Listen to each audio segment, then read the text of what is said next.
नमस्कार दोस्तों, स्वागत है आपका आपके ही YouTube चैनल लाइफ चेंजिंग पर।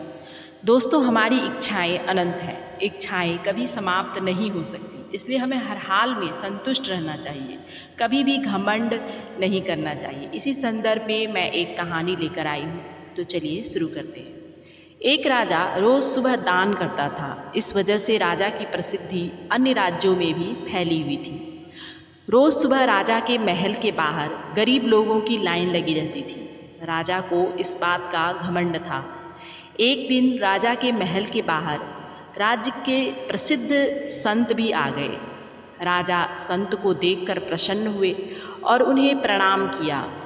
संत ने राजा से कहा कि मेरे इस पात्र को स्वर्ण मुद्राओं से भर दो।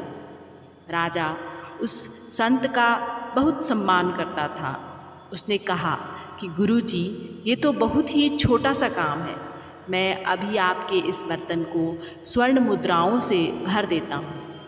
राजा ने अपने पास रखी स्वर्ण मुद्राएं उस बर्तन में डाली तो वे सभी गायब हो गई। इसके बाद राजा ने अपने मंत्री से कुछ और मुद्राएं मंगवाकर उस बर्तन में डाली तो वे भी गायब हो गई। राजा ये देखकर हैरान था। राजा को अपनी बात पूरी करनी थी, इसलिए उसने राज्य के कोषाध्यक्ष को स्वर्ण मुद्राएं लेकर आने का आदेश दिया। कुछ ही देर में कोषाध्यक्ष बहुत सारी स्वर्ण मुद्राएं लेकर पहुंचा। राजा ने कोषाध्यक्ष से लेकर स्वर्ण मुद्राएं उस बर्तन में डालने लगा, लेकिन वह बर्तन खाली ही था।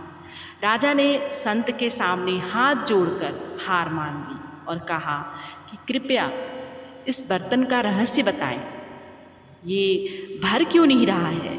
संत ने जवाब दिया कि राजन, ये बर्तन हमारे मन का प्रतिनिधित्व करता है। जिस तरह हमारा मन धन से, पद से और ज्ञान से कभी भरता नहीं है, ठीक उसी तरह से ये बर्तन भी कभी भर नहीं सकता। हमारे पास चाहे जितना धन आ जाए। दोस्तों, ये थी एक छोटी सी कहानी। ऐसी ही और कहानियों के लिए मेरे चैनल को लाइक करें, सब्सक्राइब करें, शेयर करें, कमेंट करें। तब तक के लिए मिलते हैं अगले वीडियो में। धन्यवाद।